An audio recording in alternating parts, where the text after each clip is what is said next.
ఈ యొక్క team team ఏదైతే ఉందో కోర్ కమిటీ మన ఇండియా క్రికెట్ మ్యాచ్కి ఎంతమంది అయితే ఉంటారో కరెక్ట్గా సరిపోయినంత ఎరగే టీం ఉందో ఆ టీంకి చెప్తుంది ఏంటంటే మీకైనా పిచ్చి పెట్టింది ఎరిపెట్టింది అర్థం అవట్లేదు. మీరు ఏంటంటే చేస్తుండ్రు ఎగిరే పక్షికి ఏమో మసాలా నూరుతుండ్రు. ఎంత నూరినా వేస్టే, మీకు పక్షి దొరకదు, మాంసం రాదు. మీరు ఎంతసేపు పవన్ కళ్యాణ్ గారు కోసం మాట్లాడాలి, మాట్లాడితే కనీసం ప్రజల్లో మేము ఉంటామని అనుకుంటున్నారు. ఓకే, మీరు మాట్లాడిన క్యాస్ట్ కోసం మేము మాట్లాడితే బాగోదు కనుక ఒక విషయం చెప్తున్నాం. రాష్ట్రంలో మత్స్యకారులకు సమస్య వస్తే బోట్లు కాలిపోతే స్పందించింది ఎవరు? అతనే కదా, పవన్ కళ్యాణ్ గారే కదా. అప్పుడు ఆయన ఏ కులమా తెలుసుకోండి. నెక్స్ట్ వచ్చేసరికి గిరిజనులు ప్రాంతాల్లో జరుగుతున్న అభివృద్ధి కోసం దేశం కాదు ఖండాంతరాలుగా మాట్లాడుకుంటున్నారు.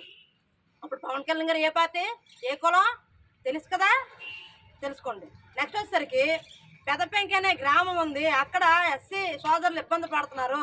పెదపెంకి గ్రామంలో బాతకాల సమస్య ఉంది. ఇవన్నీ బయట తీసింది ఎవరు? పవన్ కళ్యాణ్ గారు. అప్పుడు కూడా మీకు అసలు రాజకీయం తెలియదు, ప్రజల సమస్యలు తెలియవు, అభివృద్ధి తెలియదు, ఏ మినిస్ట్రీకి ఎవరికెత్తే మినిస్ట్రీ పదవులు చేయాలో తెలియదు.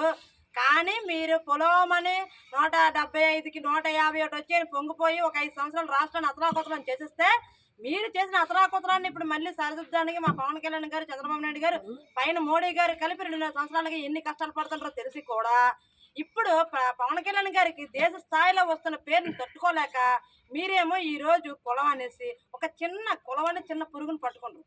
అది కరెక్ట్ కాదు. పవన్ కళ్యాణ్ గారు కులాలకు అతీతంగా మతాల ప్రస్థానాన్ని రాజకీయం చేయడం కోసం జనసేన పార్టీని స్థాపించారు. తెలుసుకోకపోతే మాట్లాడడం మానేయండి. నెక్స్ట్ వచ్చేసరికి ఈ కోడిగుడ్ల అమర్నాథ్ గారికి ఏ గుడ్డు తెలియదు. ఏదైనా మాట్లాడాలంటే జడందా దాన్ని పిలకేయాలని అడుగుతాడు. సార్ అమర్నాథ్ గారు, మిమ్మల్ని ఒరే ఆనందం ఉంది కానీ మాకు పవన్ కళ్యాణ్ గారు నేర్పిన సంస్కారం ప్రకారం మాట్లాడుతాం. నువ్వు మేకప్ అంటున్నావు కదా, మీ రోజా రాసుకుంది మేకప్ తేడా? ఆ సమాధానం చెప్పు. మీ రజనీ రాసుకుంది మధ్యబొగ్గా లేకపోతే మేకప్పా? సమాధానం చెప్పు. ఆవిడ ఒక హోంమంత్రికి ఇవ్వాల్సిన రెస్పెక్ట్ నీకు లేదు. ఎందుకంటే మీ దగ్గర మహిళలకు మీరు రెస్పెక్ట్ ఇచ్చేవారు కాదు కనుక మీరు ఎక్కడ మహిళలకు రెస్పెక్ట్ ఇవ్వడం మీకు చేత కాదు, రాదు, మీరు ఇవ్వరు. అలాగే మీ గవర్నమెంట్లో వచ్చేసరికి ఈరోజు ఒక కుర్రోడు చనిపోయాడు లేకపోతే మళ్ళీ క్యాస్ట్ మాట్లాడుతున్నారు. మీ గవర్నమెంట్లో మాస్క్ అడిగిన పాపానికి సుధాకర్ని చంపారు కదా, అది హత్య. ఇది హత్య కాదు. ఆయన ఏమో రౌడీ షీటరా? సుధాకర్ అనేవాడు డాక్టరు. కానీ మీరు ఒక దళిత డాక్టర్ని చంపారు. అప్పుడు మీరు ఏం మాట్లాడారు? ఎందుకు రోడ్డు మీదకి రాలేదు?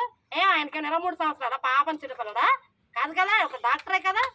అలాగే మీరు సీఎంగా ఉన్నప్పుడు ఒక 14 ఏళ్ళ కుర్రోడు వాళ్ళ అక్కని ఏడిపిస్తే ఎందుకు మా అక్కని ఏడిపిస్తున్నారు అడిగిన పాపానికి ఆ కుర్రోడిని పెట్రోల్ పోసి చంపేశారు. అప్పుడు నీ నోట్లో ఏమెట్టుకున్నావయ్యా జగన్మోహన్ రెడ్డి?